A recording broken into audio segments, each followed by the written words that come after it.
Professional wrestling is the one true sport. Other sports have their share of intense, dramatic moments, but nothing can compare with professional wrestling.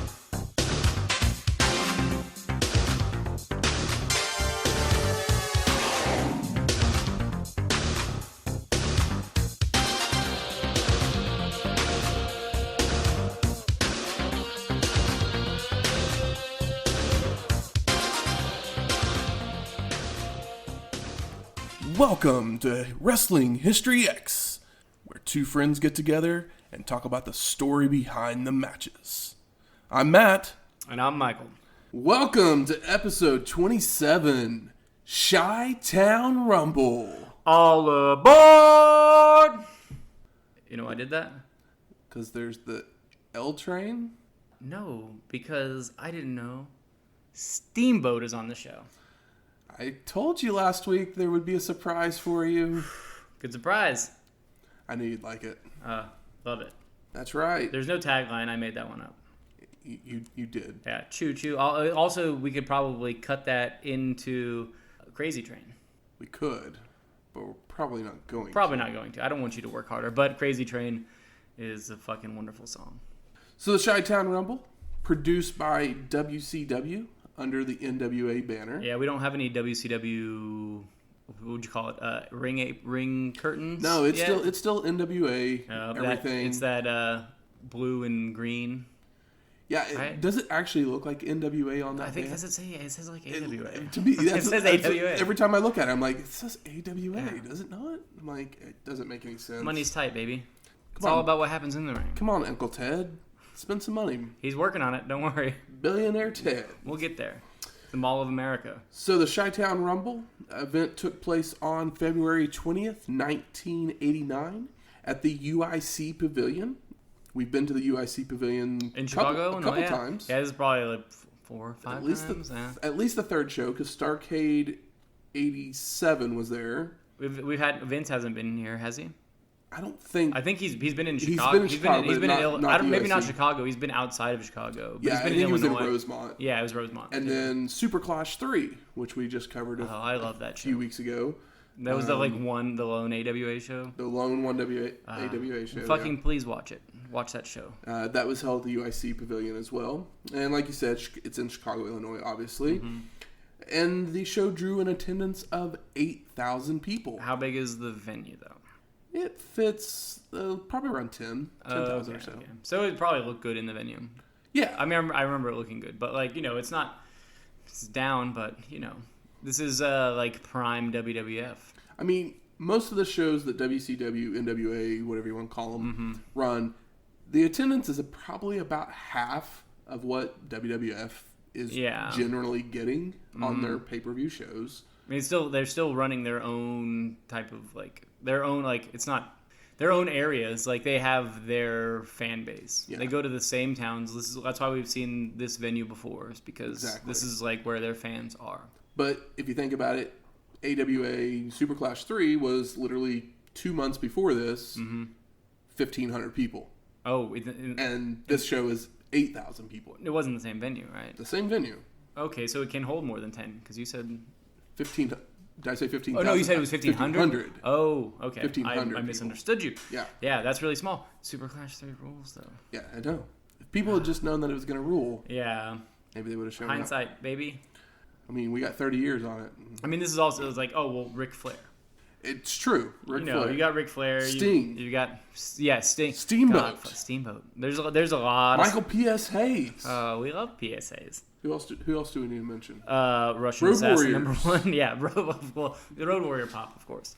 I was joking about Assassin #1. I'd hope so. And we have, I think this is one of the first NWA shows where it's every heel has, it's kind of like the Bobby Heenan syndrome, where it's where did Matsuda come from?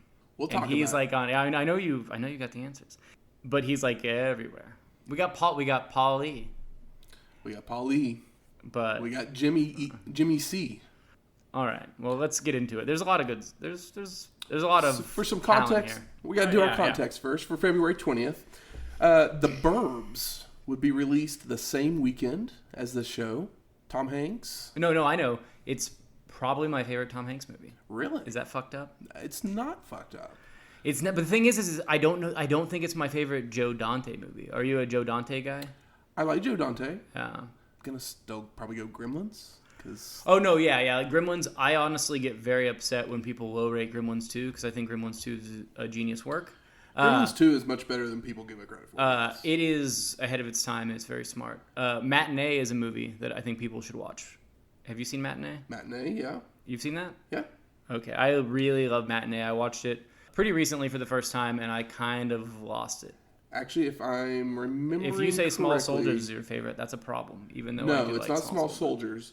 If I'm remembering correctly, he did Inner Space. Yes, Inner Space is like the only Joe Dante movie I haven't seen. And I know people tell me always tell me you're gonna love it, and I say I bet I will love it. I think that I do. Like Inner Space may be my favorite. I remember watching that as a kid. Just like it was one of those like guilty pleasure movies that like literally every time it came on, I would watch it.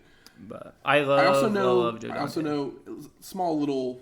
He did like a few episodes of Erie, Indiana. Erie, Indiana was very good. And Erie, Indiana was very good. I liked that show a lot as a kid. And I loved Small Soldiers when I was a kid because it came out and I was like probably he did the original 10 or Piranha. so. Yeah, he did the original Piranha. He also did The Howling, which was The Howling was kind of like his opportunity to do bigger stuff. Also born a few days prior, Elizabeth Olsen, Scarlet Witch from the Avengers. I find her, there's something about her that I just don't like. I do find her a little bland. There for the longest time until she became Scarlet Witch, literally she was just Olsen. She was Mary-Kate and Ashley's little sister. Yeah. And then she actually is now probably a bigger thing. The biggest, she definitely is. My favorite, like I don't love her as an actress by any means, but there's a movie. Did you see Hell or High Water? Yes. Did you love Hell or High Water? Did love. Of course you did, because it's great. The guy that wrote Hell or High Water, he wrote and directed his next movie. He did the screenplay and directed it. And it was called Wind River. Yeah. And it stars Jeremy Renner. And Wind River is like based on a true story, and it's very, very good. But Elizabeth Olsen is one of the lead characters in it, and she is by no means the best part about the movie, but she's fine in it. And my favorite thing that she's done is probably that movie. So it's a really good crime drama. You got a temple recommendation of Wind River. Yeah, we'll definitely watch Hell or High Water first. I'll second the Hell or High Water.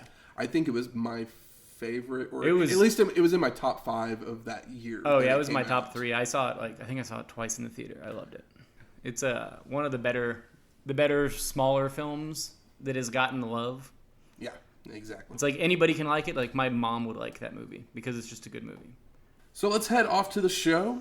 First up, we got graphics showing video highlights of our competitors for the evening. The song's kind of like synth wavy. I mean, you heard the song play. Oh, did you play the song? At the beginning. The logo comes on the screen, and then we go to our live crowd. Then we get Jim Ross, Magnum TA, welcoming us to the show, and they start previewing the matches for the evening. And this is where I pop. Because no Tony Schiavone? Well, I mean... Or because you found out about Steamboat at this point? Well, I mean, I got a little stoked for Dogface. Yeah, of course. You love your Dogface gremlin. I popped hard for Steamboat, see? He did write down Steamboat in capital letters with exclamation points. I did. Then Jim Ross sends us to a video package with highlights of our competitors, and a lot of the shots in this video package actually came from Starrcade 88. Yeah, so it's like, that's kind of what happens with the way that we watch these shows. I mean, that's basically the only time they have like good quality video, really. Especially because a lot of the like in between shows and stuff, just house shows, you might have them in like a studio. There's a studio show in Atlanta. Yeah, that they will run. It's not matches, like the Saturday main events where sometimes we've done those episodes because they're truly important. Yeah, NWA doesn't really have that same way. They just have their weekly show, and most of the matches aren't super important at this point in time. We then go to Bob Caudle. He's in the back with Michael P.S. Hayes. I love Bob Caudle's big old dumb glasses. P.S. Hayes gives a really good promo here. Can you feel it? Yep. Because if you can't feel it, it's because you got no feeling at all. Dude.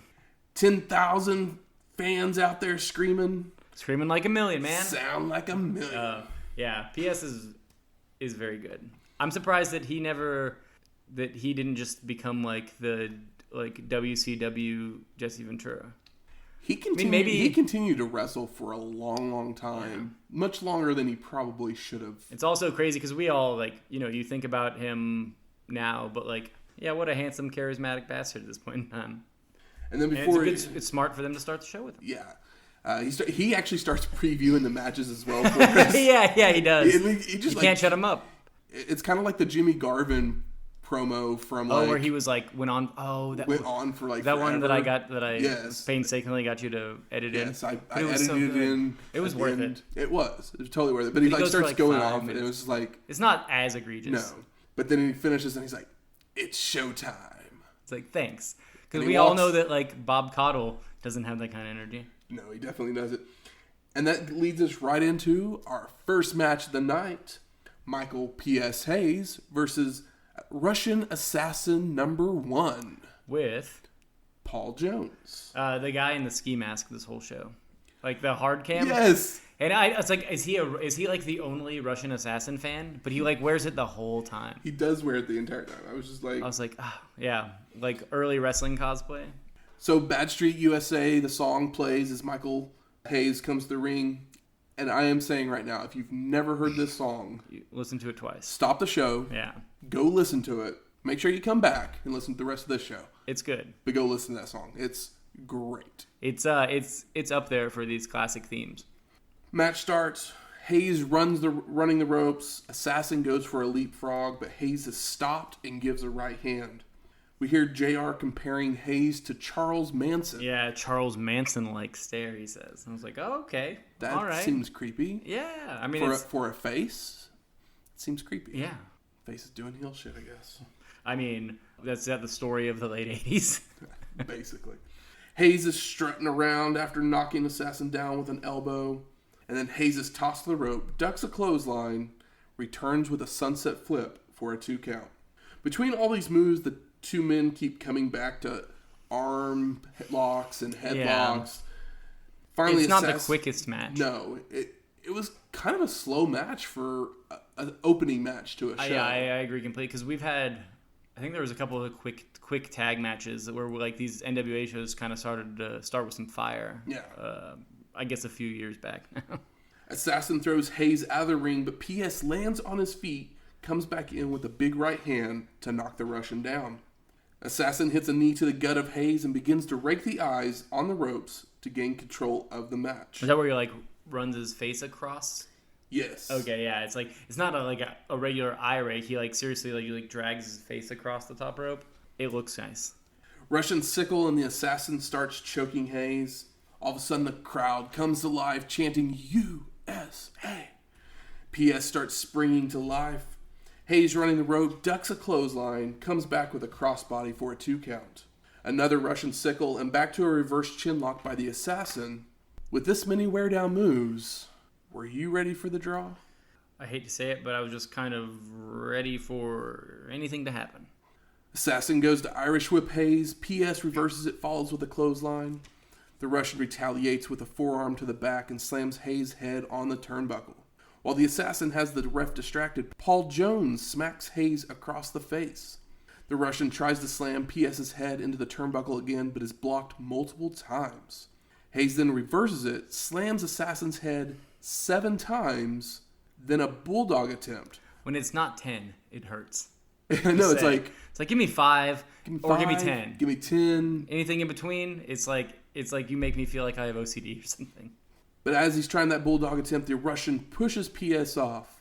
Hayes blocks a suplex and reverses it into a vertical suplex of his own and goes for an elbow drop, but the Russian moves. Assassin tosses PS to the corner, charges in, but Hayes moves, sending the Russian shoulder first into the ring post. Posted. That's my new term for that, which is not mine. I learned it from a show we'll talk about later. All right. After 10 mounted punches in the corner, PS Irish whips Assassin, but the Russian reverses it, though Hayes catches the Russian with his head down with a DDT for the pin. Quick little DDT. And the win. Why wasn't this just like a squash match? I don't know. Because I don't think anybody except for a face mask guy Because I couldn't find anything specific telling me this. But I think originally this was supposed to be a tag match. There's like one-on-one assassin match. Just seems weird. Because the assassins, there's usually Assassin 1 and Assassin 2. Yeah. Assassin 2 had to do something else later in the show. Okay. Not as Assassin 2, so... But they could still have made it a squash. They totally could have. I mean... Because, like, people were up for Michael Hayes, but... There was no reason for... I think this match went, like, 12, 13 minutes. It's like 15 minutes. Yeah. Like, it didn't need to go that long at all. Yeah. Like, why would a Russian assassin match go that long? It made no sense. The one thing I noticed throughout the whole show, but since we're at the beginning of it, a lot of the people in front of the show are wearing Wrestle War t-shirts. Yes. So those are, like, promotional shirts for a show they're going to have back in Chicago? No. Or what? Wrestle War, I think Wrestle War is actually in Baltimore? Maybe? So it hadn't happened yet, but they were just giving away these shirts promotionally so they can kind of like, when they do crowd shots, it's there. Because they don't talk about it during the show, I don't think.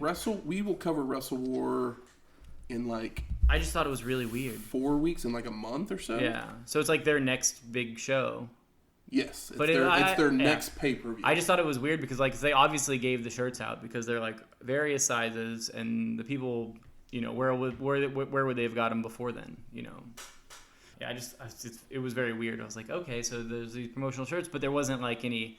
I don't remember any commentary or a promo. Yeah, like promo, like when we were watching some of these later Wrestle War is going to be like pre-WrestleMania 5 shows. There'll be like the WrestleMania 5 like ominous, like, you know, exactly, like screen swipe or whatever. So I just thought that was weird and kind of cool, and I bet that shirt's worth like $250 now. Or not worth the cloth that it's printed on. Oh no, it's definitely worth a lot. Wrestling merchandise is silly. We then go to Bob Caudle in the back. He's with Ricky Steamboat and family. Little Dragon and Mama Dragon. Mm-hmm. Ricky says, "The moment of truth is upon me. I'm not O.J. Simpson." Oh yeah, this is pre-Bronco party. But I just found that line. Yeah, it's weird when people say stuff like that. In retrospect, yeah, that line is funny. Yeah. He literally then says, talking about Flair, he has beaten a lot of good wrestlers, but I think the time has come. Mm-hmm. That's basically, I'm ready for you. And then you see Little Dragon grab the mic and won't let go, and Bob Caudle's trying to pull it away, but he doesn't want to hurt Little Dragon. Could you imagine if Ricky Steamboat was good at promos? That would be so cool. I don't know if you know this, but Ricky actually had retired, basically. I mean, I assumed that from the, like, I knew he eventually came back, but, like, that's the vibe you got from, like, that, like, last WWF match seemed like his, like, farewell match. Yeah, he basically... He comes out with his family, and, like, he's, like, I think that Ricky Steamboat, like, I don't know much about him personally, but he just seems like he's too nice for wrestling. He's, like, seems like too big of a sweetie. It's a lot of it. So, basically, after Starrcade, we mentioned at the end of the Starrcade episode we did a couple weeks ago, Dusty Rhodes got fired and everything. Yeah. They made Ric Flair the booker. And the first thing Rick did was call up his buddy Steamboat and be like... Why the fuck would you not? Hey, come back. He's fucking Ricky Steamboat. And basically... He's like, yeah, I got some money for you. You have a kid, and like... You're going to get to come back and be in the... Also, you're in a Ric Flair World Heavyweight Championship picture from the get-go. Is there a safer match than a match with Ric Flair? Rick's gonna bleed, and he doesn't like the chops, but the chops are not like, it's not like Ric Flair's gonna pile drive you. Like, he's just not that kind of technical wrestler. So like, I'd much rather have a match with Ric Flair than just about anybody else on this card. It's true. For somebody that is by no means trained. Steamboat's back, as we see here, and we'll get to his match later on in the show. But now we go to our second match. We got Sting versus Butch Reed. Hacksaw. With Hiro Matsuda. Also, I popped for Teddy Long because I'm now a Teddy Long stan. We're gonna grow to love Teddy Long more and more over the time as we go through this. But Hiro Matsuda is a professional wrestling and WWE Hall of Famer, and his background mostly is as a trainer. Oh yeah. He trained many famous wrestlers, such as guys named Hulk Hogan, Paul Orndorff, Lex Luger, oh shit, Bob Orton, Ron Simmons, Great Muta, and Scott Hall. God damn. So was he like, he's actually from Japan and moved here? He is from Japan. Literally, all the like American guys you named had runs in Japan at some point. Yeah. But the only Japanese person you named was Muta. But that's like big shit. I would like to watch some Japanese Hogan stuff because all the stuff that we've watched, it's all like pure pomp and then like there's not really any particularly amazing wrestling. I would be interested to see him in a Japanese ring. I don't know if he ever does anything that's super amazing. It's like big boot, elbow drop. It's literally all you need. That's a different show. It's not all you need. It's not all I want. It might be all that he needed, but I personally need more. So the match starts between Sting and Reed. We've talked about Matsuda quite enough. The two begin arguing in the ring, and then Sting hits an atomic drop, and then Sting gives his yell. Butch starts complaining about Sting grabbing his hair, so the ref, Teddy Long, goes and talks to Sting about it. And I kind of felt like it was something like this. I'm going to reenact. Okay. Now hold on, player. I can't make this a tag team match, so you got to play by the rules. Is that your Teddy Long? That's my Teddy Long. Okay, cool. I like it. If you know Teddy Long, you know. I'm more familiar with this older Teddy Long, but I know that he has a rich history in being on a microphone later. He always says playa. Playa, yeah. And he always made everything a tag team match. Yeah, no, it is. It's good. But yeah, Sting. I love Surfer Sting. Surfer Sting. His thick little rat tail, and then like the pink and bright blue boots. At this point, Sting is the most handsome man of the two brands, right? He may be the most handsome man out of everybody. But yeah, well, like even like between like NWA and like WWF, like who's like outside Rick Martel? Rick Rude. I'd take Rick Martel over Rick Rude. You think so? Rick Rude's a pretty sexy fucker. Yeah, he is. Reed starts running the ropes. Sting does 2 leapfrogs, attempts a hip toss, but is blocked. Sting then flips around Butch and finally gives him the hip toss and multiple drop kicks, so Reed rolls out of the ring to break the momentum. Sting locks on a headlock that Reed keeps trying to escape, but the Stinger keeps it locked on. At this point, JR throws in a WWF diss by saying, "We wrestle here in the NWA." I mean, they're wrestling here? It's true. Sting running the ropes. Reed leapfrogs, tries for a hip toss, but the Stinger reverses it into a backslide pin attempt. Reed then Irish whips Sting, follows in with a big elbow, but the Stinger moves, causing Butch to hit the turnbuckle. Sting then locks on a wrist lock and biting Reed's hand when the ref isn't looking. This is some faces doing heel shit. Dude, face biting is a thing, I think, in all of 89 and probably 90 as well.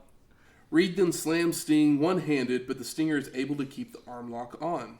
It's like, where is it where Sting does, like, he really sells, like, him wrenching in a lock, and it looks so good.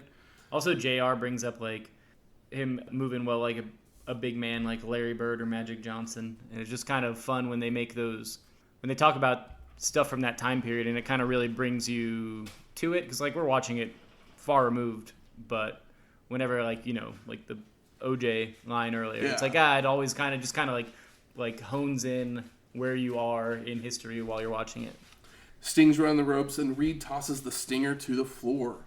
As Sting rolls back in, Butch starts attacking him with chokes, rubber band slams, second rope double axe handles, all to gain control. And as the ref backs Reed away, Matsuda starts choking Sting from the outside. Now the ref is admonishing Hiro, and Butch is choking Sting in the middle of the ring. Stinger looks out of it, so the ref starts raising the arm, but it stays up on the third try. Nah, man.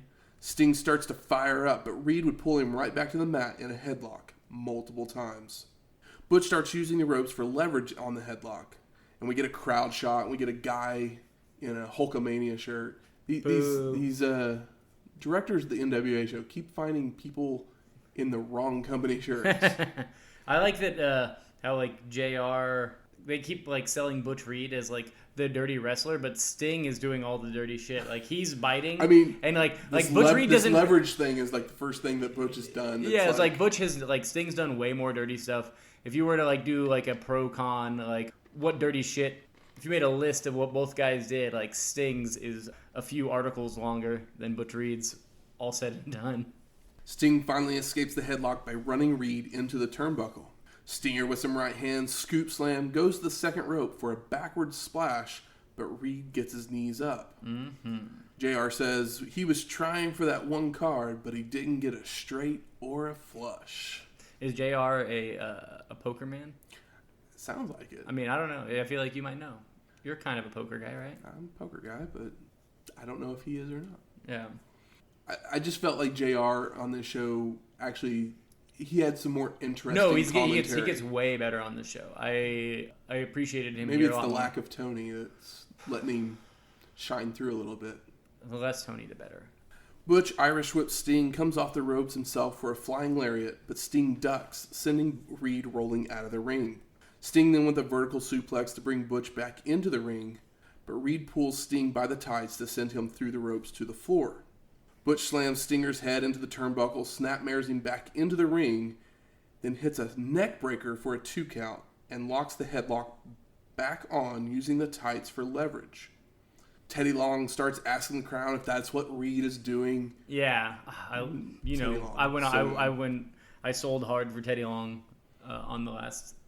JR loves his football so much that he mentions that Brad Muster, the Chicago Bears first round pick, I mean, he is in the front and row. they do the camera thing, but like, JR loves his goddamn football. Sting with the jawbreaker to escape the headlock, and Reed with a eye rake tosses Sting to the ropes, attempts a clothesline, but Sting ducks, goes for another clothesline, but Sting ducks this one too.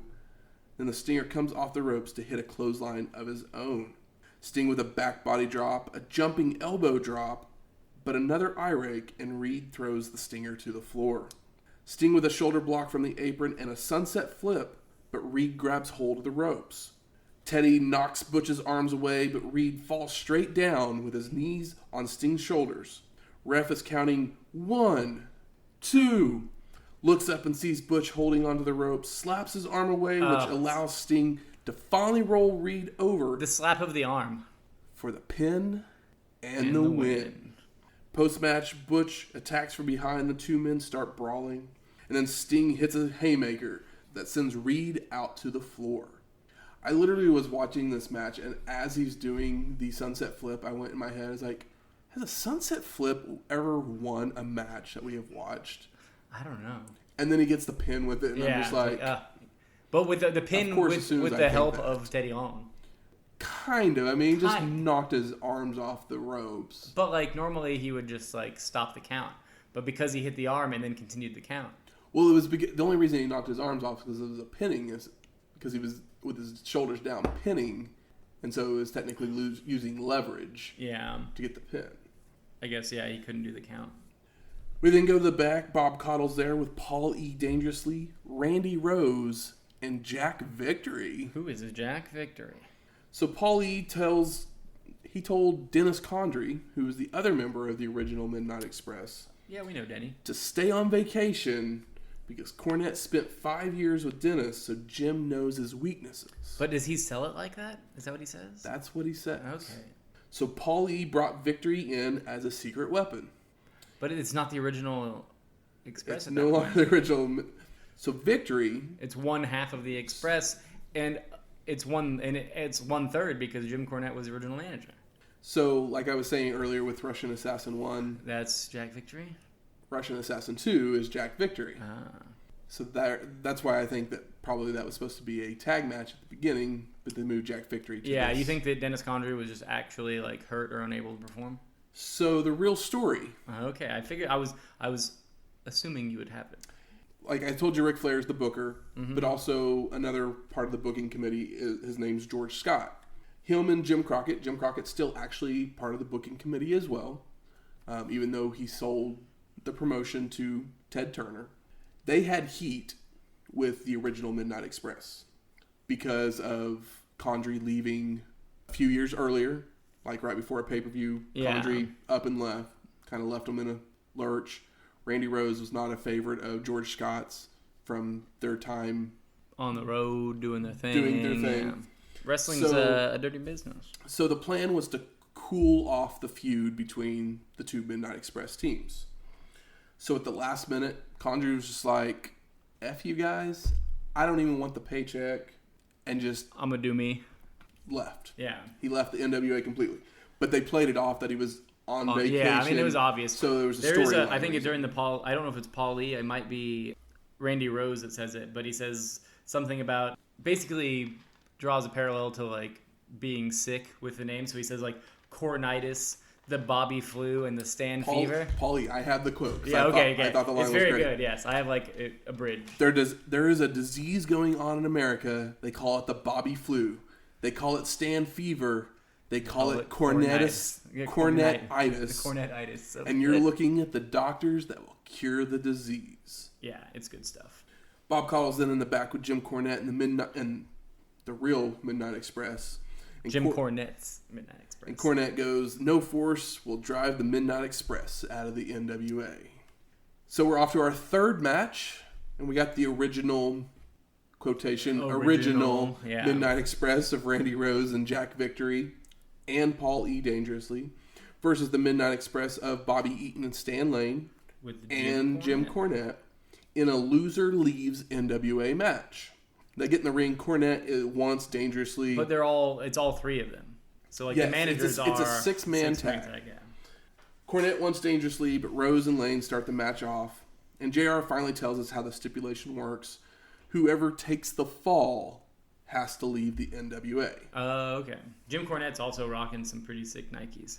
It's pretty funny. He's got his red and black. He looks like he came off the golf course. No, Jim Cornette, but he's got like all the... Not Cornette. Dangerously. No, yeah, Dangerously. He's got like a pink polo sweater and like some like light khakis on. Yeah. Rose with a scoop slam heads to the top rope, but Lane is up for a press slam and then a clothesline to send Rose to the outside. Lane with a step-toe hold on Victory, followed by elbow drops by both Eaton and Cornette. Also, JR lets us know that Randy Rose is college friends with Vanna White for some reason. It's like I was like, oh, okay. Cornette comes in while beautiful Bobby is holding Rose to give a right hand and then gives a yeehaw. Would you ever think that you would hear Jim Cornette yell yeehaw? Why not? He's been spending so much time in the South. Rose has a hold of Lane, brings him over for Paul E to hit him, dangerously placed the crowd, and Lane reverses the hold, so Paul E ends up slapping Rose. Rose is knocked to the floor by Eaton, and when Bobby goes to grab him to bring him back in, Randy with the sucker punch to the gut, followed by a press slam of Eaton into the guardrail. Eaton's down, so Paul E's tagged in to deliver some kicks, but as soon as beautiful Bobby is up, Dangerously is out of there. Cornette's tagged in and calls for Paul E again, but when he goes to hit Dangerously, Rose comes from behind to hit Cornette and then scoop slams him. Paul E's tagged in now and starts attacking Cornette with eye rakes, slamming his head into the turnbuckle.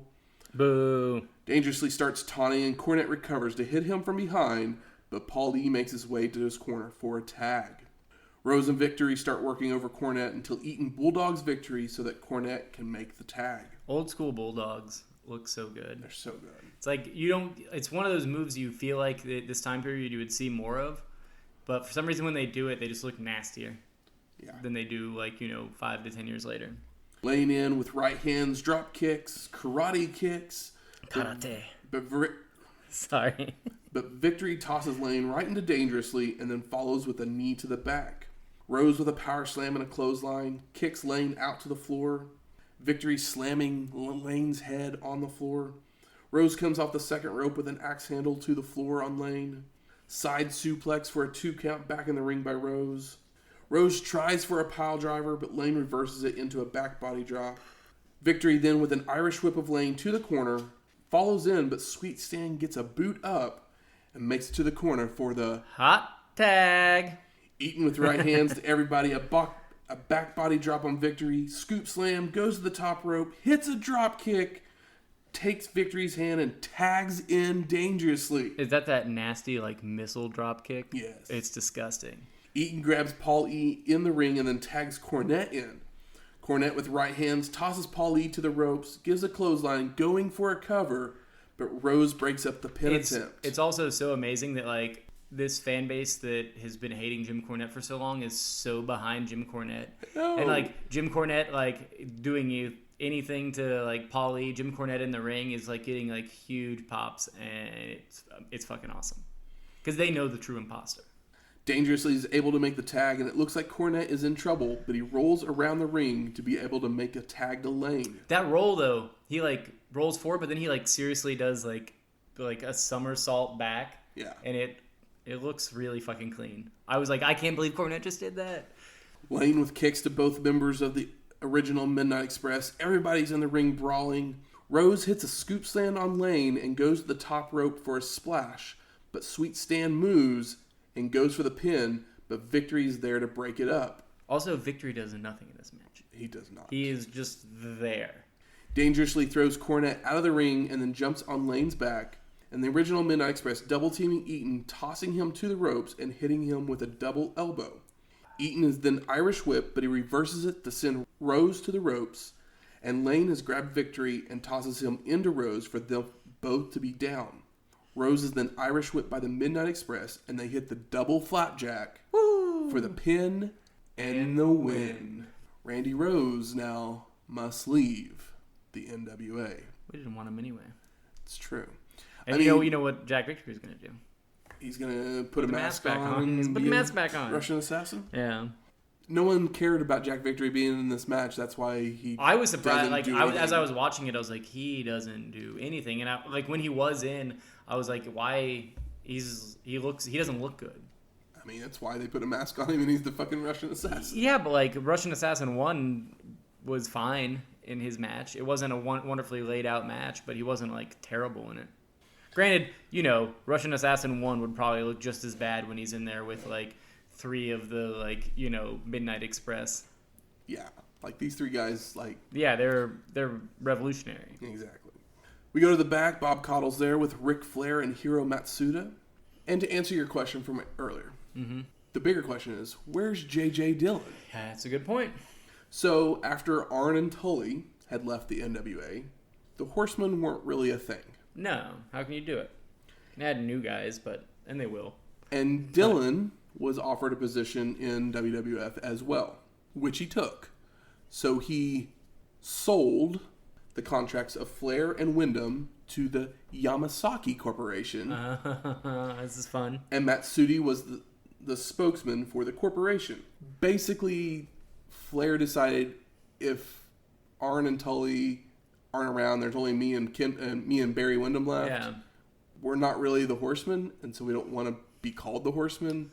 So it doesn't last that long, though, does it? The Yamasaki Corporation basically becomes a different version. Yeah, it's of the Horsemen. Yeah, it's he's still gonna have a faction or whatever. Yeah. So I mean, Butch Reed's in the group. A couple more people are in the corporation as well at different times. So it's the Horsemen, but it's not called the Horsemen. Yeah, because it's not the Horsemen. It's not the Horsemen. On to the 4th match: Rick Steiner with Scott Steiner versus Mike Rotunda and Alex.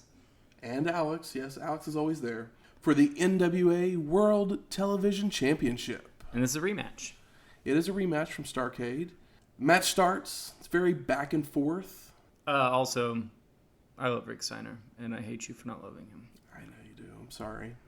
He's just a very very stupid man. But as we'll see from this match. A charming man. So Rotunda keeps rolling out of the ring every time Steiner gets a bit of momentum. Rick's running the ropes. Mike attempts a hit toss, but Steiner reverses for one of his own, followed by a clothesline. Rotunda offers a handshake at one point, and Alex basically talks him out of it. Talks Steiner out of it and tells Mike they don't want to be friends. I don't know how people do that because, this doesn't work for podcasts, but where you move your we're thumb doing up, hand puppets. Yeah, try to no sock puppet where it's the side thing. It's difficult. Yeah, no clue. Rotunda applies an ab stretch, and Mike grabs the ropes for leverage. Scott's on the outside yelling at the ref every time Rotunda grabs the ropes until Teddy Long sees it, but Mike won't break the hold, so the ref kicks the hands off the ropes, which allows Rick to counter into an ab stretch and then an Oklahoma roll for a pin attempt. Teddy Long, the real MVP. Always. Steiner starts pounding away on Rotunda before Mike can roll out of the ring. Rotunda hits a cheap shot and goes to Irish whip Rick, but it's reversed. But Mike jumps to the second rope, comes with a diving crossbody, but Steiner uses the momentum to roll over on top for a 2 count. So many crossbodies. I feel like we don't see a lot of crossbodies these days. Maybe they used them all up in the late 80s. I think they did. They may have. Rotunda's running the ropes. Steiner puts his feet up to trip Mike. Not real sure what was supposed to happen here. Neither is JR. It's a bit of a botch, but I think that it kind of works in this match because this match has a very like amateur wrestling style. It doesn't feel like a Hogan match or whatever. This looks a little bit more shoot really wrestling. It looks more like a shoot like amateur wrestling match. It doesn't look like a shoot fight by any means, but it looks more like a shoot wrestling match, just kind of the way that they do stuff, and I found that really enjoyable. Rick sends Rotunda high up in the air with a back body drop. Steiner then goes to the top rope for a splash, but Mike moves and then throws Rick to the floor. Rotunda rams Steiner's shoulder into the ring post and raking his face on the guardrail. Rick then reverses an Irish whip, delivers a power slam on Mike, goes for the pin, but then he sits up and starts barking to the crowd before going to the pin again, but only gets a 2 count. He was excited. Or he's just dumb. But, dumb people get excited too. You leave him alone. All of a sudden, Kevin Sullivan has made his way to the ringside, grabs a mic, and starts talking about Steiner's dog Spike, and Rick is very distracted. Yeah, he's like basically, I got your puppy. But why would Rick bring his puppy? Because he always has his puppy. But I've never seen it on camera. Is it real? Does he have a dog? I'm sure he really does. But the bigger question is, he has Alex. What does he need a dog for? And also, why isn't it, if he was smart, I mean, we know he's not smart. That's the whole gimmick. But his brother is there. Why is his brother not... Hey, Scott. Could you imagine go check on Spike. If during this match, Scott is just, holding a dog in his arms? It would be super cute. And then Kevin Sullivan comes out, doesn't even grab the mic, runs out, snatches the dog. Scott might start doing math or something. That's a joke you'll get in about 10 years. Rotunda hits a back suplex, slams Steiner's head into the turnbuckle, tosses him to the ropes, and attempts a drop kick, but Rick holds on to the ropes. Steiner with 9 mounted punches. Because he's slow and he can't count. He's a silly bad math boy. He's a dog-faced gremlin. Alex is his only friend, but not his only friend because his brother's there and he has a dog. I am so his friend. I still think that promo is one of the best we've watched. And Steiner you just shook your head. I did. I don't have a sound for head shake. Steiner then locks on a sleeper, and the 2 men fall to the mat with Rotunda on top while still in the sleeper hold. All of a sudden, the ref counts to 3. Did we already see this? Not yet. I feel like Oh. Rick starts celebrating. Scott comes in and raises Steiner's hand, but the ref throws the hand down and raises Rotunda's hand. And new! Teddy. What's up, Teddy? So what counts as a shoulder down? Both of your shoulders on the mat. So if you're in a sleeper hold, your arms are around the head, neck area of your opponent. So would your shoulders not be raised? I feel like you could sell that as if you really raked it in and your shoulders were back. You know what I mean? I think that Kevin Sullivan miffed this one, which we know that he probably was the booker at this point, right?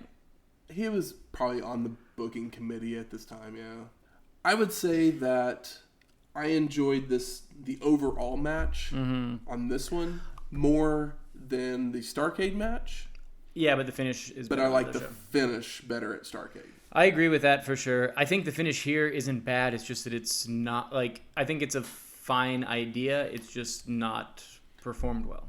My issue with the finish, because Rick, the way that Rick reacts to it is very good, and I find it enjoyable. We don't maybe I'm the only one, and they also don't like Rick promos, but I just wanted a Rick promo so bad because I always thought that I was mostly with the current, but I guess I'm against it, considering when it comes to dog-faced gremlin promos. I don't know. My biggest issue with the finish of this match, we'll talk about here in a minute. Oh, yeah. So we head to the back with the Road Warriors and Paul Ellering with Bob Caudle. Paul Crocodile Dundee Ellering for no reason at all. Still don't understand why he can't talk. You know who can talk? The Road Warriors. And they talk and it doesn't make sense, but it still rules. What do they say? I know you got it. Hawk says, Chicago is like the OK Corral at high noon. Wyatt Earp and the rest of the gang. Except they use bullets. We don't. Tell them why, Animal. Animal responds, dead men can't feel pain. It's true. What? It's good. It makes it makes just as much sense as like a Hogan promo, and I feel like it's done well. It's fine. I mean, most promos don't make a whole lot of sense. It makes more sense than any Warrior one, but Warrior promos are fun. It definitely makes more sense than a Warrior promo. Yeah, but like those are still fun. Like the whole thing about wrestling is that most of it doesn't make sense. But it's about feeling, man. It's all about feeling, man. And whether or not you can feel it, man. So we head off to our fifth match, Lex Luger versus Barry Windham with Hiro Matsuda for the NWA United States Championship. We see Luger push Windham before the bell, and then Luger's running the ropes, catches Windham in a sleeper. Windham escapes with a back suplex, but Luger no-sells it and is right back to his feet. Atomic drop and a press slam by Lex. Also, JR keeps talking about like who's gonna be who's gonna control the 90s, because we're like it's an 89 and they're working up to it. So like that's kind of a thing throughout the show where he'll say it in other matches, but he's like I can see this guy being the next big thing of the 90s. He kind of teases it. Yeah, that's true. And he does it hard with Luger for good reason, because Luger's a big name in the 90s. Luger looks amazing, and I like Luger in the ring at this point. Windham goes for an Irish whip, but Luger holds on and runs Windham into the turnbuckle, chest first. Lex goes for mounted punches, but Barry carries him out to give an atomic drop, but Luger no-sells it and hits a clothesline for a 2 count. Back body drop, power slam, Lex heads to the top rope and goes for a flying clothesline, but Windham moves, sending Luger to the floor. Barry hits a falling fist from the apron and begins working over Lex, slamming his head on a table and then vertical suplexing him to bring him back into the ring. Dude, a suplex from the apron into the ring, does it really get much better than that? Only a stalled vertical suplex, maybe? Yeah. Like where they hold him up there. Where they hold it up, or it's like, or they turn it into like the brain buster, where it's like you hold it up for the suplex and then you do the drop. Windham goes for the claw, but Luger moves, and Lex is firing back, but Barry with right hands and the slamming of Luger's head into a turnbuckle before hitting a clothesline sends Lex to the floor. Windham rams Luger's head into the guardrail on the outside, charges in for a big roundhouse right, but Lex moves. So Barry hits the ring post with his hand, and his hand is busted open. This is like outside of a head blade job. This is our first blade job that's not like what was the inside of the arm one, which was weird. That was Super Clash with Von Erich. Yeah, that was a complete mistake. It was a mistake, but then I think that he kind of then they sold it. They sold it and put it into the match. It was weird, but he kept checking on it the whole time, and how did? Oh yeah, he's just an idiot. Never mind. Yeah. Rest in peace. I'm not trying to throw shade on the Von Erichs by any means, but yeah, he accidentally cut the inside of his arm. Barry keeps hitting punches and locks on the claw with the hurt hand. Which he backs it up. I know you're angry about it, but he does back it up with his other hand, and his claw hand is strong. It's stronger than most men's hands. That's why he does the claw. But they do a good spot of Lex grabbing at the hand to escape the hold because it's not as strong as it normally is. Yeah. Windham then with a power slam for a 2 count continues to slam Luger's head into turnbuckles. Barry puts Lex up on the top rope and climbs up himself to hit a superplex and an elbow drop for a 2 count. I wasn't expecting a superplex. But I mean, if anybody's going to do it, look at these big boys. That's right. And Barry Windham is I feel like Barry Windham is underrated overall. With he totally is. Yeah, just he doesn't get the credit. It's he's calling this match. Lex is obviously the more physical guy and he can do the stuff, but putting it together, Barry Windham's putting this together. Lex is not calling this match. Barry then hits a belly-to-back suplex, and Luger gets his shoulders up as the bell rings. The ref goes to Lex, raises his hand, hands him the title, and new. The belly-to-back is an amazing suplex that we always love. But gut wrenches are good. It's really funny that... All suplexes are fun. It's really funny that Luger gets his shoulders up here for the win, when who had his shoulders up for the last match? That ended the same way. Yeah. That's the issue that I had with both that match and this match. And I had him... I had it back to back. It's the same exact finish, back to back. I excused it being botched in the first one because I like those guys, and I was like, okay, it's whatever. They made a mistake. But to do the same one here, but then it's done very well here. Where, like, as soon as it happens, you know exactly. It's much better done in this match. Well, you know exactly what's going on. Like, in the other one, you get kind of confused. This, I, like, just looking at it, yeah. I don't even need commentary to understand what just happened. I just... Well executed. But how could you do that? My other issue with the match is once Windham hurts his hand, like he continues to use it to punch, and he does throw a bunch of power moves. But maybe he's like, well, I can't throw a good left punch.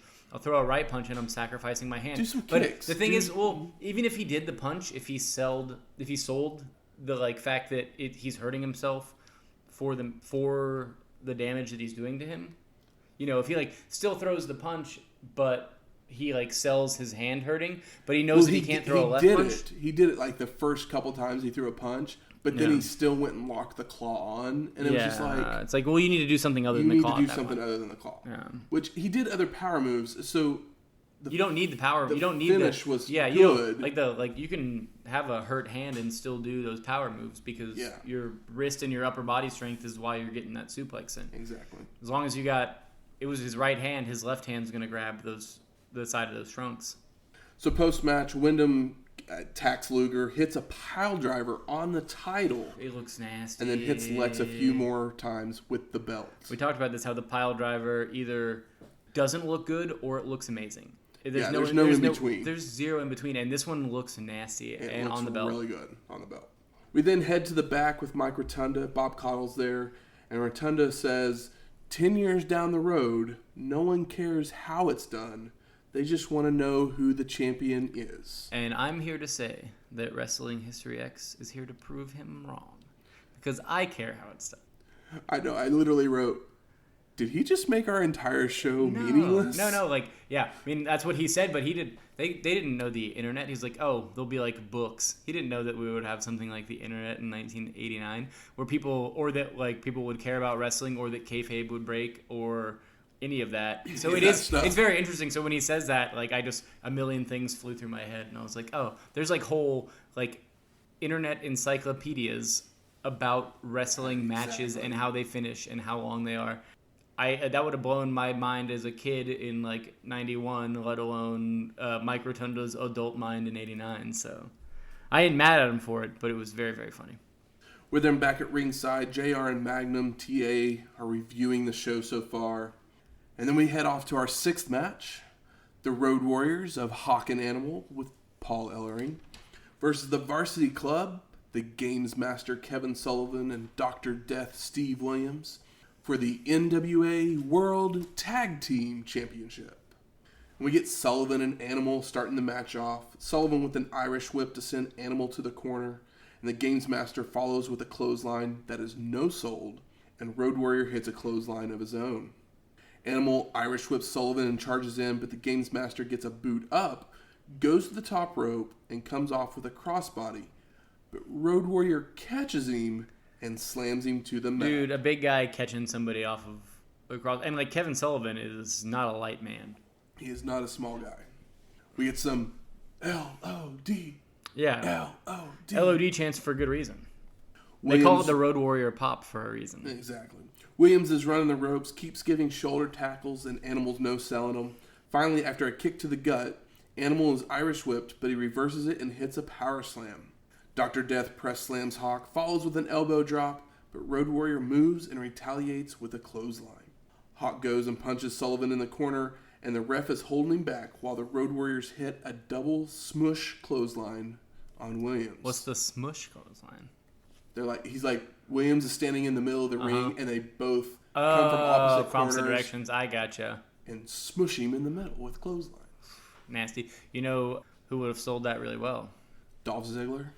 I was going to say Sam Houston, but Dolph Ziggler would also sell that very well. Animal gets dragged over to the Varsity Club's corner by Sullivan when Dr. Death grabs his rat tail, which brings Hawk over to help save him. The ref is getting Hawk back to his corner while the Gamesmaster tosses Animal over the ropes to the outside, which should have been a DQ. That's true. Such dumb rules. The top rope rule is so dumb in NWA. But I mean, like, you bring it up, but they never talk about it. They talk about it early on, and then they just like, oh, it to get you. No. Poke it's one of those things where it's like I never even noticed it. Maybe in some of those early matches, early shows, I would have understood what was happening better. If they actually called it on someone, it'd be better. They never called it on. But it's also a boring, dumb rule. Sullivan then hits Animal's arm with a chair on the outside while Williams is occupying Hawk and the ref in the ring.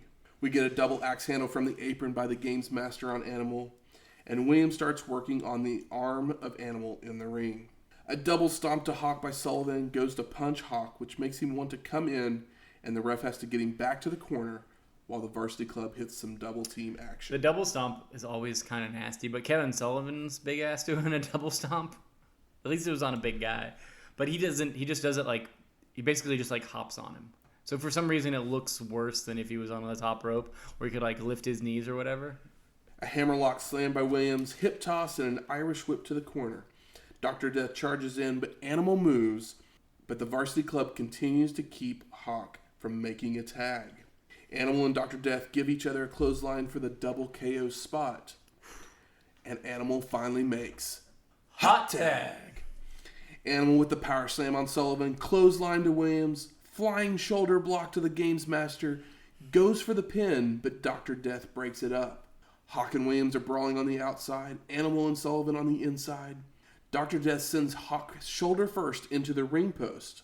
Animal's looking to set up for the Doomsday device, but Hawk is nowhere to be found. Williams hits Animal from behind, and Dr. Death covers Animal. But Hawk is up on the top rope, comes off with a flying lariat to Sullivan. Ref counts 1, 2, 3. Williams is covering Animal. Hawk's covering Sullivan. Oh, yeah. Whew. The ref comes over. Williams thinks he has the win, but the ref raises Warrior's hand, and the Warriors are the winners. It's like, who was the legal guy? This was a hard match to take notes for. Yeah. And we're both sorry. But, like, it gets, like, the last 10 seconds gets really bananas. Well, like, literally, they don't even know who, because obviously Williams thinks that him and Animal are the legal guys. Yeah. But the ref thinks that Sullivan and Hawk are the legal guys.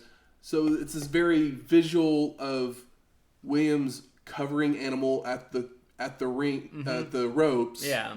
While in the background you see the ref counting the Hawk Sullivan pin. Yeah. And so you as the viewer know what's going on. Yeah, but it's really hard to kind of describe. It's very hard to describe, yeah. It looks nice. Yeah, it does look good. We then go to the back. Luger's there with Bob Caudle. Luger has his head bandaged. Yeah, but he's still got, like, I guess we didn't talk about it, but he had a little bit of blood above his, like, I guess right eye. I was doing the mirror thing. I was worried that he was going to get, the match is going to be thrown out. But yeah, he has the bandage over it, and it's like, did he actually bleed, or did they, like, rub some blood on the top over both eye? It wasn't very much. And then Lex does a promo, and I literally wrote, "Hey Lex, speak up." Yeah. I can't hear you.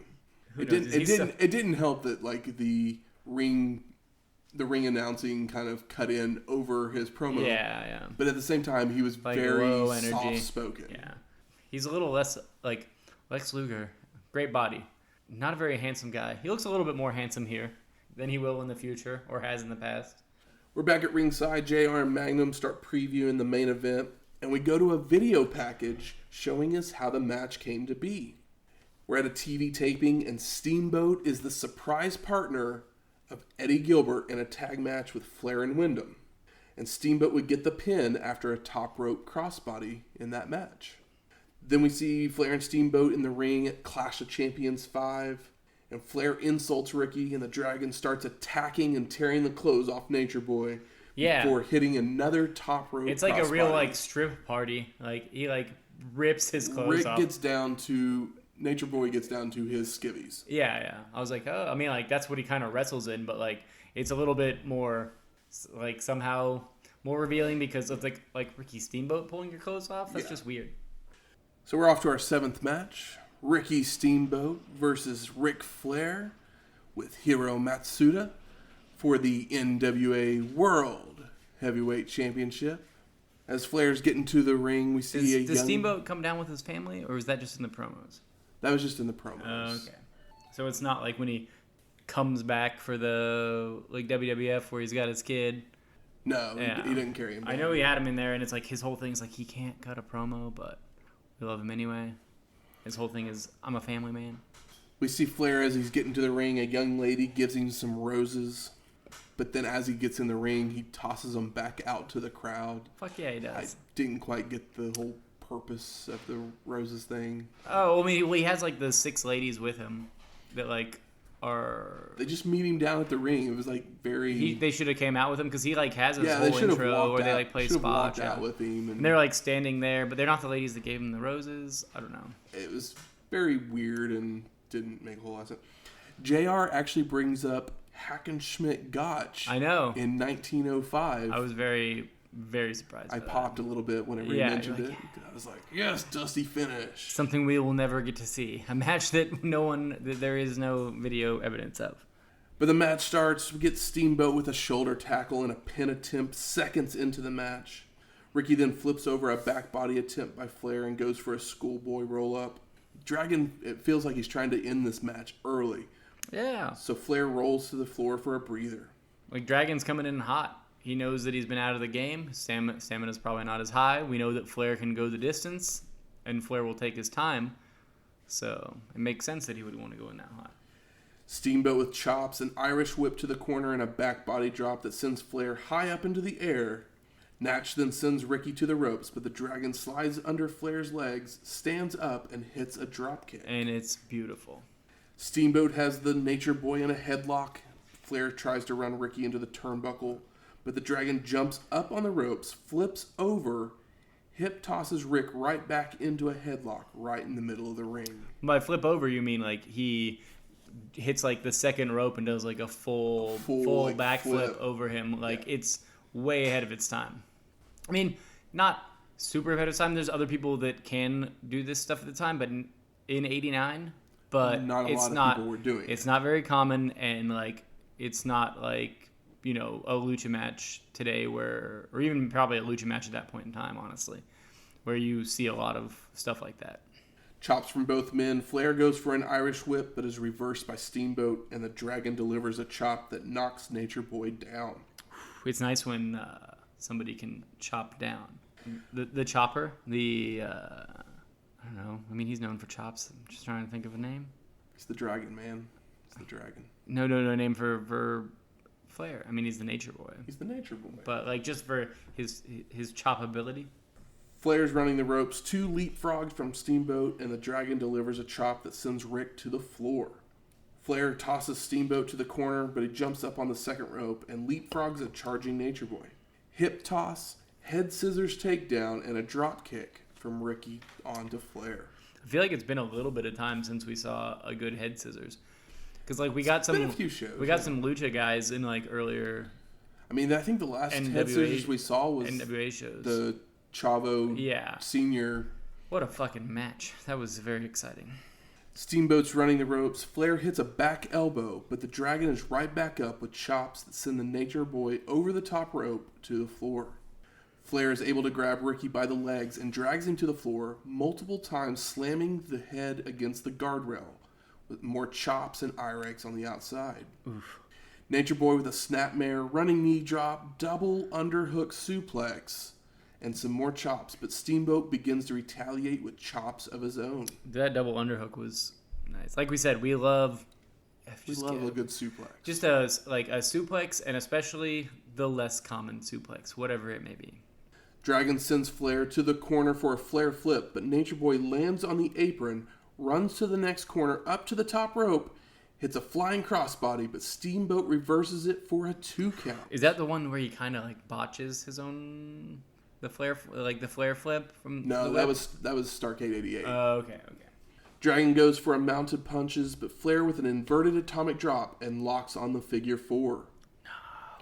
Nature Boy grabs the ropes for leverage as the crowd is chanting, "Steamboat, Steamboat, Steamboat." I was gonna do a steamboat, like a choo-choo. How do you do that? Oh, yeah, I guess so, yeah. I was thinking of like more of a train thing. I used to have a really good train whistle when I was a kid. No, it was choo-choo. Ref finally sees Flair grabbing the ropes and makes him break the hold. Rick's working over Ricky's leg, but Steamboat keeps coming back with chops. Dragon tosses Flair to the ropes, goes for a clothesline, but Rick ducks and comes back with a crossbody that takes both men over the top rope to the floor. The double 360? More Steamboat chops before being tossed into the ring post by Flair. Nature Boy then brings Dragon back into the ring with a vertical suplex. Side suplex, but only a 2 count, and Flair is not happy with the ref's counting, shoving Tommy Young, and the ref shoves him back. Yeah, that was nice. Stand up for yourself, bud. Fuck it. Backbreaker and a pin attempt with leverage by Flair, but Steamboat keeps getting his shoulder up. The Dragon hits a small package for a 2 count. More Flair chops, tosses Steamboat to the corner where he leaps up on the ropes, comes off with a flying body press, but Nature Boy has ducked. A snapmare by Flair into a headlock, which is reversed into a head scissors headlock by Steamboat, which is reversed into a jackknife pin attempt by Flair, which is bridged out of and into a butterfly suplex by the Dragon for the pin, and Flair gets his foot on the ropes. Holy shit. That was like the hottest shit. It was so I was good. like, what? I don't even know how to take. You nailed it, Matthew. Nature Boy tosses Ricky to the ropes and goes for a hip toss, but is reversed into a backslide pin attempt. Steamboat goes to the top rope for a flying crossbody, hits it, but Flair had grabbed Tommy Young to use as a human shield, so everybody is down on the mat. The Dragon's going for the cover, but he's literally laying on top of the ref as well. Flair with a small package, but Tommy Young is still unable to make the count.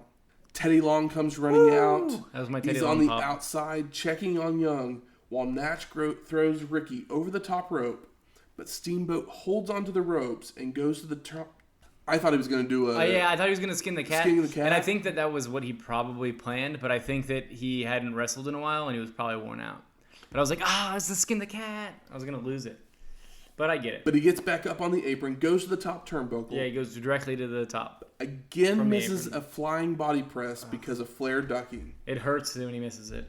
Nature Boy goes to lock on the figure 4, but the Dragon cradles him for a small package. Teddy Long jumps in the ring, starts the count. 1, 2, 3, and new. I couldn't believe it. Flair lost the belt to Steamboat, like out of a feud out of nowhere. What? I just assumed that he was gonna win or it'd be like a draw, but like, nah. It was beautiful. Post-match, Flair and Matsuda complaining to Young, "Hey, Teddy Long wasn't the official ref." Mm-hmm. But Tommy runs over and raises Steamboat's arm as well. Steamboat's being mobbed by fans as he's headed back to the locker room. We go to JR and Magnum. They review the match. And then we get Bob Caudle in the back with Steamboat. Luger, Steiner, and some of the other faces start showering Ricky with champagne. Like, Ricky's not good on the mic. And then he's got just booze in his eyes because they're just spraying him, and he's got his eyes closed. Yeah, he cannot see. At one point they towel his face off, and then he's okay, and he starts talking, and then they do it again, and then he closes his eyes because I'm imagine that champagne in your eyes probably stings. Probably. But I was like, poor Ricky can't even not that he was gonna say anything great anyway, but I was like, he can't even have his moment. I mean, the best thing he said really was that he wants to put the NWA back in the number 1 spot. Yeah, of course. And it makes sense why they would put it on him. And then right before they cut away, we get to see Sting. He shows up at the very last second before they cut away. Oh, I don't even remember that. And then JR and Magnum review the evening and say their goodbyes while you can see a match happening in the background. Oh, yeah. It's like kind of, what was the last show where it's like, oh, and then a Bunkhouse Stampede qualifying match. So what was going on there was the show was done, but the NWA had reserved 3 hours of satellite time. Oh, yeah. So they went ahead and threw another match out there to run the clock, just in case some pay-per-view company was like, hey... Like, you didn't fulfill your shit. You didn't fulfill 3 hours. Everybody literally forgot that the match was happening, and it was Steve Casey and Kendall Windham. Two guys... I assume Kendall Windham is Barry Windham's brother. Exactly. So they ended up working a 25-minute long match because they never got the go-home signal. Was anybody even in the rings, in the arena still? Who knows? They probably all... I mean, the cameras obviously cut because that cost... Well, I mean, maybe... I guess the cameras didn't cut because they were... It was just in the background of JR and Magnum. That's the only reason I even knew about it. And then I found this bit of information. I was like, that's hilarious. There is one thing in this match where, when Rick has the figure 4 on Steamboat, he legit taps, which is a problem for me. Yeah, you do have a problem with that. I have a huge problem with the legit tap. Like, I don't mind if you do the hit and you pause it, but whenever you do it in succession, that's a tap, and that always takes me out of stuff. We've had issues with Steamboat doing that before. We have, totally, and that happened here, and that was one of the that was one of the things that took me out of this match, considering I'm a Steamboat fan. I mean, I'm a Ric Flair fan too. If you're a wrestling fan, you're a Ric Flair fan. But then we get the credits over photo highlights from the evening. So Michael Temple, what were your overall thoughts of Chi-Town Rumble? It's an all-right show. There's a couple of matches in here that I enjoyed. There's no really quick matches at all. No, every match is 15 minutes long. Yeah, they're all 15 minutes, and I feel like the pacing of some of the matches is too slow. The lineup of the matches is kind of weird. It's not a great show, but there is great stuff on it. I thought it was a pretty good show. It is concise. I would say it doesn't overstay its welcome, a good show. But some matches overstay their welcome. It's better than good, but it's not great. Yeah. I'm right there with you. A few of the matches should have been a little bit shorter. Like Hayes and the Russian Assassin. And the same finish in back-to-back matches. Bad idea. Hurts the show completely. I think that if those matches were spread apart, it would work better. But I also think that they should have just done a different finish. And it was totally possible. Because, all those guys are good, and they don't, I mean... They can sell something different. And one of them is sold very well, and one of them is sold not very well. Use Scott Steiner more in the Steiner Rotunda match, or use Matsuda in the Wyndham Luger match. Yeah. Use them. They're there at the ring. Use them for something to tell the story and help get it over. And what's really messed up is they're back-to-back, but one of them, you get it, but it still doesn't make it's done poorly, and the other one is done picture perfect, and they're back. I mean, I'm okay with the looking at individual matches. Mm-hmm. Both matches are fine. I like them both a lot, but those finishes back to back, kills. Yeah. Kills the show. It definitely definitely is a head scratcher. You're like, huh, what? It kind of it takes you out, and that's one of the big things with wrestling in general is that. We all know what's up, so if you're in, you're in. But when something takes you out, it's a little bit harder to get back in that same evening, in that same sitting. Yeah. Good. Where's the smart marks at? There. All right, fuck you. I think it's time we smark it up. So what are some of the best moments of this evening? Well... Ricky Steamboat freaking winning the belt. Yeah, Ricky Steamboat winning the belt, obviously, is number one. Midnight versus Midnight match was very fun. Not great, very fun, very entertaining. It's pure entertainment. It's not by no means is it good.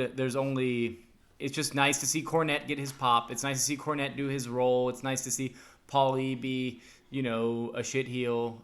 But those are the big the pluses on that match, because the Midnight Express doesn't really get to work like the Midnight Express, and then the OG, quote-unquote, Midnight Express is not that. It's not it. And it's one, and Jack Victory doesn't do anything. But I think that match is fun and should not be skipped watching the show.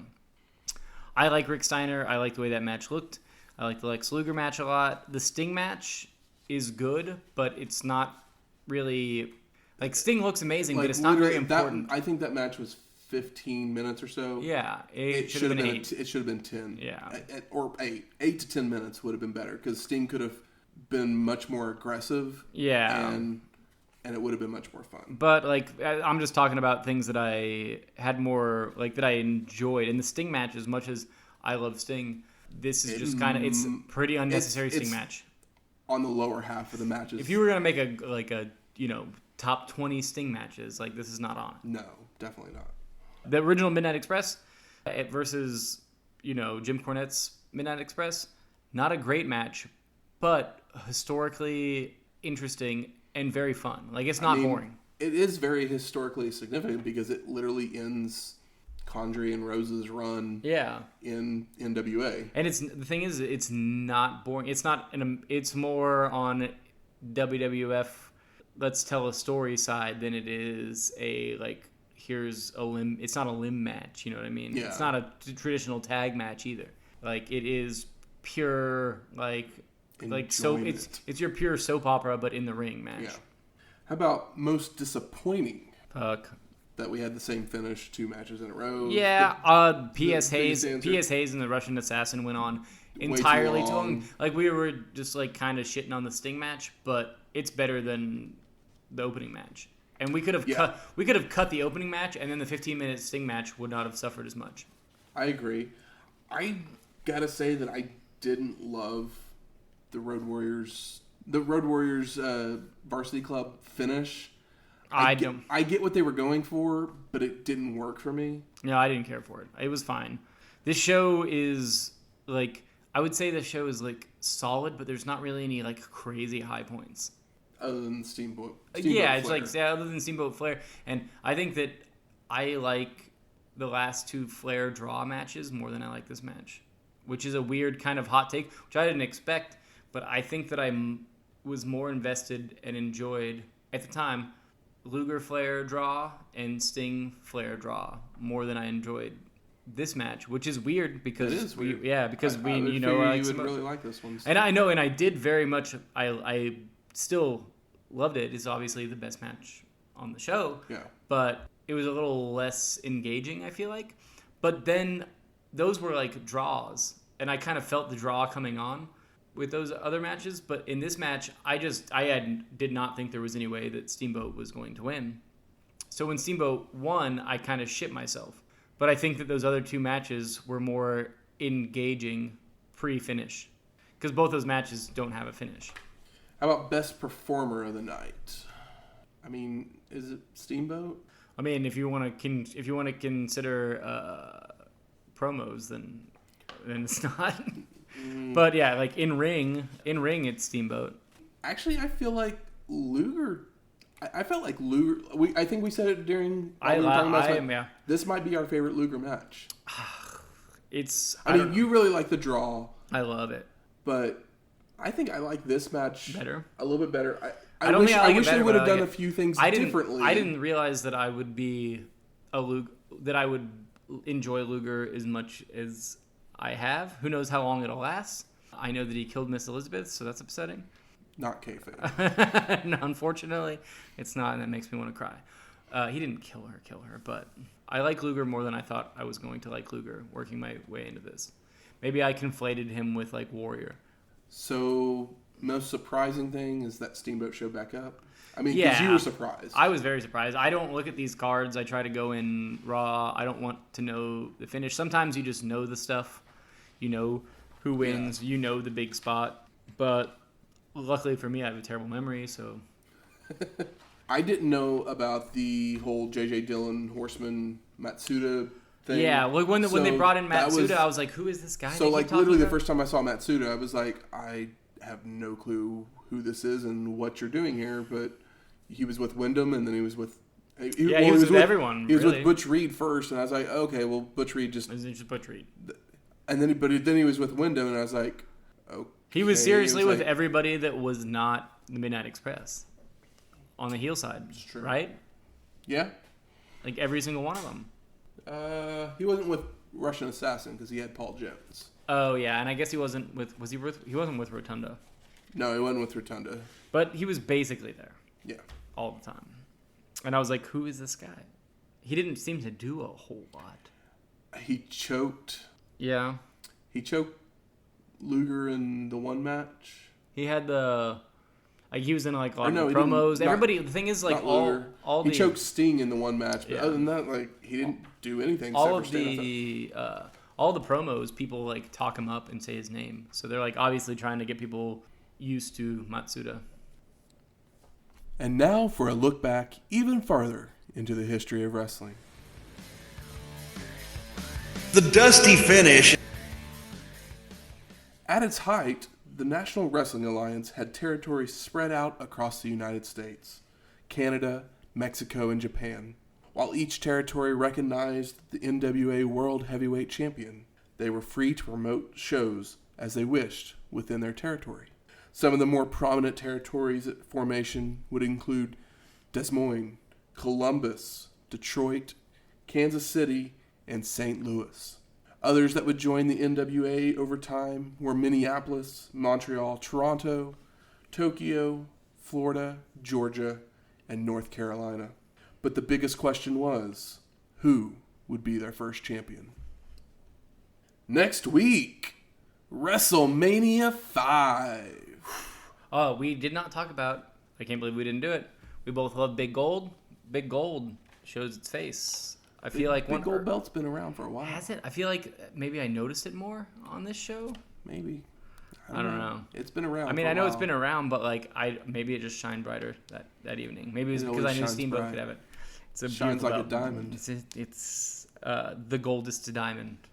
But yeah, WrestleMania 5. WrestleMania 5. Which means... Mega powers explode. There we go. Thank you. I saw you look at me, and you're like, huh? Wait. And then you said it. You knew it. I knew where you're going. The music from this week's show is the theme song from the Chi-Town Rumble, which you heard at the beginning of the show. And we're not playing Spot Zarathustra. What is his song? Opening Ceremony by Color Sound. What does that sound like? Is it in the show? You're hearing it right now. It sounds... I don't know how it sounds. His WWF theme song was Sirius by Alan Parsons. Yeah, which is the song from so the it Bulls, sounds, right? Yeah, so it sounds somewhat similar, but not quite. In the Bulls song rules. But if you like us and you want to let us know, let everyone else know, you can always rate and review us on iTunes, Stitcher, Google Play, or wherever you find your podcasts at. You can always email us any questions, comments, concerns. Just let us know that you're out there, whatever. You can do that at wrestlinghistoryx@gmail.com. Or you can find us on Twitter. We're always there posting pictures from each show that we cover and other random things. Like our congratulations to Eddie for making it to the main roster. Best ref bump of the year. But you can always find that at Wrestling Histo X. That's Wrestling HISTOX. I told you he was at Clash of the Champions. Yes. Okay. It was nice to see him. I was like, he broke up a fight. Eddie. We'll talk to you next week, guys.